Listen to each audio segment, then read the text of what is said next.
Hello students, I am Anjali Patel from Samarpan Gyan School. I teach Hindi of class 10. आज का हमारा विषय है कक्षा 10 की कविता पर्वत प्रदेश में पावस, जिनके कवि है सुमित्रा नंदन पंत। चलो पहले हम कविता के कवि सुमित्रा नंदन पंत के बारे में जानकारी लेते हैं। सुमित्रा नंदन पंत का जन्म 20 मई 1900 में अल्मोड़ा जिले के कौसानी नामक गांव में हुआ था। उन्होंने गांधी जी के असहयोग आंदोलन में भाग लेने के लिए कॉलेज की शिक्षा का त्याग किया था। उन्हें साहित्य अकादमी, सोवियत रूस तथा ज्ञानपीठ पुरस्कार से सम्मानित किया गया था। उनका देहांत 28 दिसंबर 1977 में हुआ था। तो चलो बच्चों, हम पंत द्वारा रचित पर्वत प्रदेश में पावस कविता के सारांश को जानते हैं। पर्वत प्रदेश में पावस। पावस ऋतु थी पर्वत प्रदेश, पल पल परिवर्तित प्रकृति वेश। मेखलाकार पर्वत अपार, अपने सहस्त्र द्रुंग सुमन फाड़। अवलोक रहा है बार बार, नीचे जल में निज महाकार। जिसके चरणों में पताताल, दर्पण सा फैला है विशाल। तो चलो बच्चों, हम इस पंक्ति के कठिन शब्द के अर्थ को जानते हैं। पावस ऋतु थी पर्वत प्रदेश, जिसमें पावस का अर्थ होता है वर्षा ऋतु। पल पल परिवर्तित प्रकृति वेश, जिसमें परिवर्तित का अर्थ होता है बदला हुआ। मेखलाकार पर्वत अपार, जिसमें मेखलाकार का अर्थ होता है करधनी के आकार में पहाड़। अपने सहस्त्र द्रुंग सुमन फाड़, जिसमें सहस्त्र का अर्थ होता है हजारों और द्रुंग सुमन का अर्थ होता है नेत्र के समान पुष्प। अवलोक रहा है बार बार, जिसमें अवलोक का अर्थ होता है देख। नीचे जल में निज महाकार, जिसमें निज का अर्थ होता है अपना। जिसके चरणों में पताताल, जिसमें ताल का अर्थ होता है तालाब। दर्पण सा फैला है विशाल, जिसमें दर्पण का अर्थ होता है शीशा। तो चलो बच्चों, हम इस पंक्ति को विस्तार में जानते हैं। यहाँ पर पर्वतीय प्रदेश की बात की गई है, जिसमें वर्षा ऋतु का आगमन हुआ है और वर्षा ऋतु के आगमन होते ही प्रकृति में पल पल बदलाव आ रहे हैं। पर्वत के नीचे एक छोटा सा तालाब है, जो तालाब का जो पानी है वो स्वच्छ है, जिसके लिए तालाब के पानी की कल्पना दर्पण से की गई है। इतना ही नहीं बच्चों, पर्वत के ऊपर हजारों पुष्प खिले हुए हैं और वो पुष्प यहाँ पर्वत के आँखों के समान है और पर्वत अपना प्रतिबिंब उन आँखों से वो तालाब के पानी में देखते हैं। तो बच्चों, उसका आशय इस प्रकार है। पर्वतीय प्रदेश में वर्षा ऋतु का आगमन हुआ है, जिसके कारण प्रकृति में पल पल बदलाव आ रहे हैं। पर्वत के नीचे दर्पण जैसा तालाब है। पर्वत के ऊपर हजारों पुष्प खिले हैं, जो पर्वत के आँखों के समान हैं और पर्वत अपना प्रतिबिंब उस तालाब में देख रहा है। गिरी का गौरव गाकर झरझर, मद में नस नस उत्तेजित कर। मोती की लड़ियों से सुंदर, झरते हैं जाग भरे निर्जर। गिरिवर के उससे उठ उठ कर, उच्च आकांक्षाओं से तरुवर है झांक रहे नीरव नभ में। अनिमेष अटल कुछ चिरा पर। बच्चों, तो उन पंक्तियों के कठिन शब्द के अर्थ को जानते हैं। पंक्तियाँ कुछ इस प्रकार है।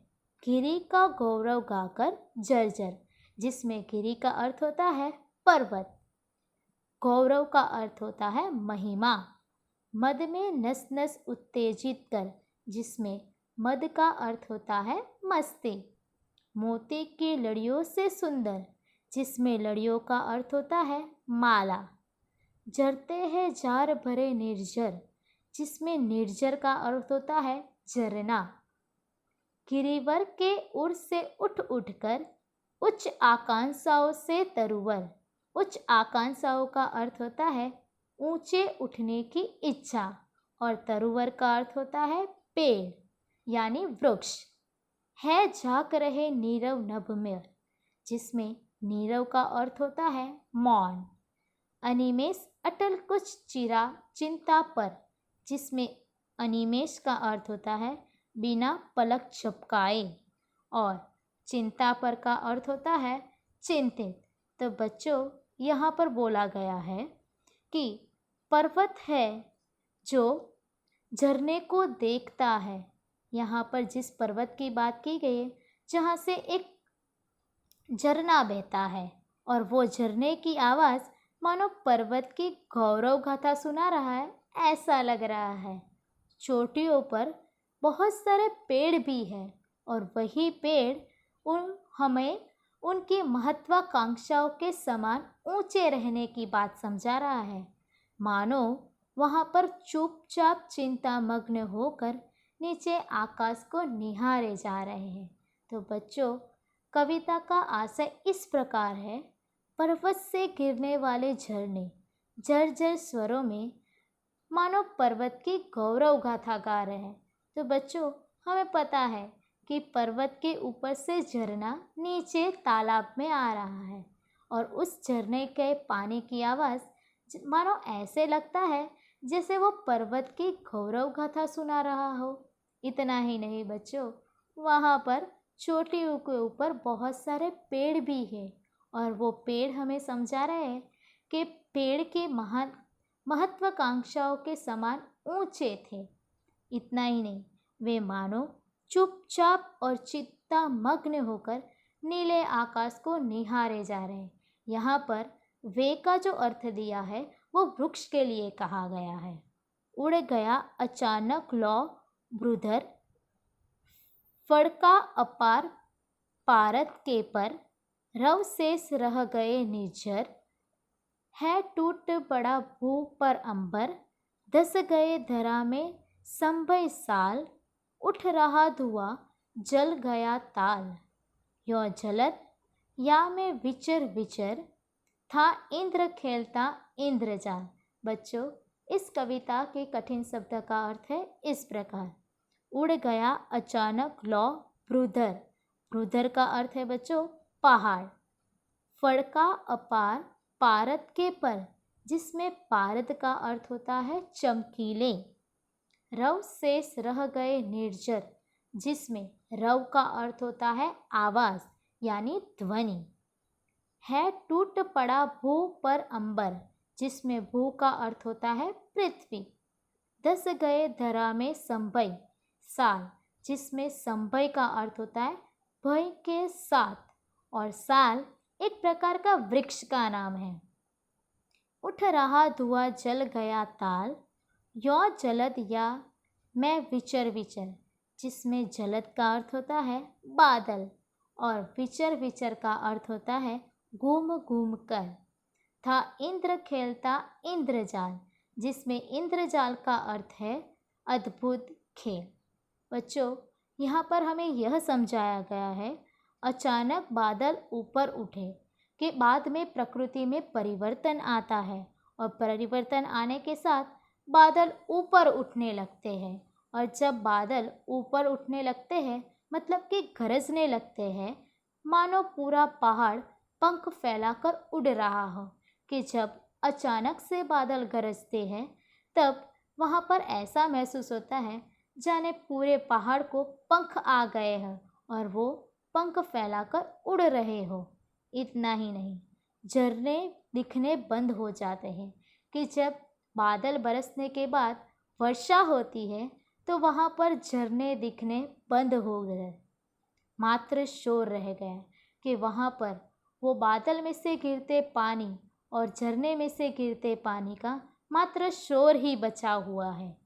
बदलों के कारण साल के वृक्ष धसे हुए जाए पड़े हैं कि वहाँ पर बादलों के कारण कि जो बादल है जो हवा और पानी के साथ वो वृक्ष को हिला रहे हैं, परंतु ये जो वृक्ष है जो हिलने का नाम नहीं ले रहे हैं। और यहाँ पर जिस वृक्ष की बात की गई है वो वृक्ष का नाम है साल। तालाब से धुआं उठ रहा है कि जब पानी नीचे गिरता है, कि जब पानी झरने का तालाब में गिरता है तो वही तालाब में से धुआं उठकर बाहर आ रहा है। जैसे ऐसे प्रतीत होता है कि तालाब जल रहा हो। इस प्रकार इंद्र देवता घूम घूम कर अपना इंद्रजाल खिलाता रहता है। मतलब कि थोड़ी देर के बाद वर्षा बंद हो जाती है और वहाँ पर हमें इंद्रधनुष का जाल दिखता है। तो बच्चों, यहाँ पर यह पंक्ति का आश्रय कुछ इस प्रकार है। अचानक बादल ऐसे उठे मानो पूरा पहाड़ पंख फैलाकर उड़ रहा हो। झरने तो दिखने ही बंद हो गए, मात्र उसका शोर यानी कि स्वर बाकी रह गया। इतना ही नहीं, बादलों के कारण साल वृक्ष धंसे हुए जा पड़ते हैं। तालाब में धुआं उठने लगता है और उठते हुए धुएं को देखकर ऐसा प्रतीत होता है कि तालाब जल रहा हो। इस प्रकार इंद्र देवता घूम घूम कर अपना इंद्रजाल मतलब कि इंद्रधनुष के रूप में नया खेल खेल रहे हैं, ऐसा प्रतीत होता है। तो बच्चों, यहाँ पर पता चला पर्वत प्रदेश में पावस मतलब कि पर्वतीय प्रदेश में वर्षा ऋतु के आगमन होने से कौन कौन से परिवर्तन आते हैं, यहाँ पर सुमित्रा नंदन पंत ने हमें यह समझाया है। धन्यवाद।